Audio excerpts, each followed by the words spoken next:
खाओगे तो तुम साल भर पीछे हो जाओगे, लेकिन एक दिन हम खाएंगे तुम्हारे यहाँ तो हम आगे नहीं हो जाएंगे। उसी कविता है, आप लोग बड़ा गौर से सुनेंगे। कभी कह रहा है कि जिस आंगन में पुत्र शोक में बिलक रही हो माता, किसी का पुत्र खत्म होता है, किसी का माँ होता है, किसी की भाई होता है, किसी की बहन होती है, नहीं कोई ना कोई तो रिश्ता होता ही। तो जिस आंगन में पुत्र शोक में बिलक रही हो माता, वहां पहुंचकर स्वाद जीव का तुमको कैसे भाता है। वहां भी ले उसमें नमक कम है, इस रसगुल्ला फूला नहीं है, बूंदी में ठीक नहीं है, टाइट है, स्वाद देख रहे हैं। जिस आंगन में पुत्र शोक में बिलक रही हो माता, वहां पहुंचकर स्वाद जीव का तुमको कैसे भाता।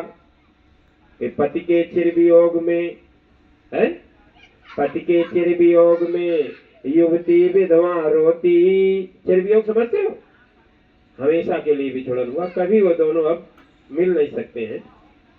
कि पति के चिर वियोग में युवती विधवा रोती, बड़े चाव से पंगत खाते तुम्हें पीर नहीं होती है।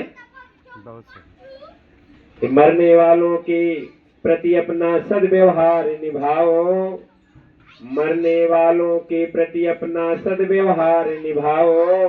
धर्म यही कहता है बंधुओं, मृतक भोज मत खाओ।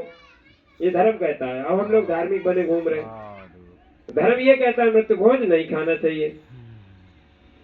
भाई जिसके घर हम भोजन करने आए हैं वो मरने वाला तो मर गया, प्राणहीन घर के लोग हो जाए, माँ बहन भाई बहन जो भी हो, रो रो के उनका बुरा हाल होता है।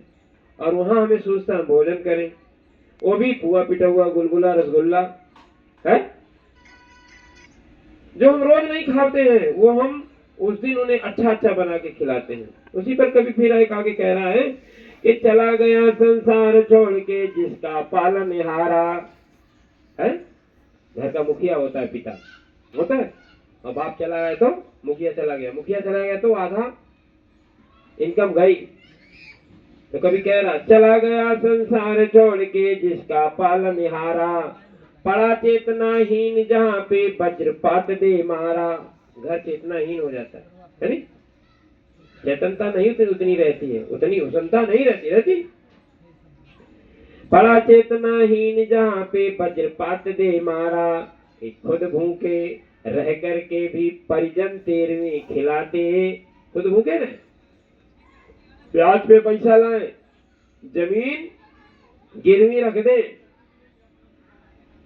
नाज बेचे, लेकिन तेरहवीं करनी है, मृत भोज करना है।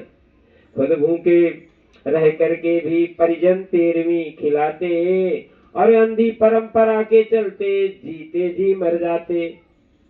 मर गया तो मर ही गया, जिंदों को मार रहे हैं। इस कुरीत के उन्मूलन का, इसको और गौर से सुनो क्या कह रहा कवि। इस कुरीत के उन्मूलन का, कुरीति है कि सुरीति है, ये कुरीति है ना। तो इस कुरीत के उन्मूलन का साहस कर दिखलाओ, धर्म यही कहता है बंधुओं, मृतक भोज मत खाओ। एक कुरीति है, इसको जितने जल्दी हो उतने जल्दी, ये मानव समाज का कोड है, इसको छोड़ देना चाहिए।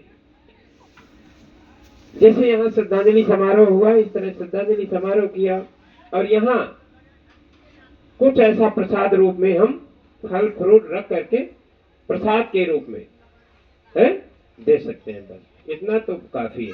बतासे जैसे ले आए दे दिए, चमन जैसे दो पानी पिया लोग जाए, इतना ही काफी है ये भोजन करना। और अभी ये कई बार आया है, कई जगह जैसे मध्य प्रदेश में मत्स्य भोज पर जो भोजन दे रहा है यादव समाज ने, उसको वो लगा दिया है, क्या कहते जुर्माना यादवों में अगर करेगा तो। और वहाँ सेना है, ओबीसी सेना, ओबीसी का संगठन, कोई ओबीसी लोधी ओबीसी ऐसा कुछ नाम है, उन लोगों ने लगाया। हम लोग पता नहीं काहे नहीं अभी भी त्याग पा रहे। और जैसे किया भी था अगर, तो हम कम कर देते, भैया ऐसा है कि इतना इतना करेंगे, भाई ठीक है। जैसे जो बाहर का आदमी आया और वो शाम को नहीं घर जा पा रहा, दूर से आया, दिल्ली से आया, बंबई से आया, तो उसको तो हमारा खिलाने का दायित्व बनता है कि चलो वो कहाँ जाएगा। लेकिन अब गांव को खिला रहे, पूरा गांव न्यूत रहे हैं कि 4 गांव आसपास के न्यूत रहे हैं, सबको खिला रहे हैं। ये क्या मृत्यु? शादी में चलो खिलाए, है ब्याह में खिलाए, बच्चा पैदा हुआ तो खिलाए, नाना प्रकार के घर बनाया है, उद्घाटन किया तो खिलाए। मरने पर कौन सी खुशी जो खिलाते हैं? ये भी कोई खुशी का काम है नहीं ना। ऐसे में भोजन ठीक नहीं है कराना, नहीं कराना चाहिए।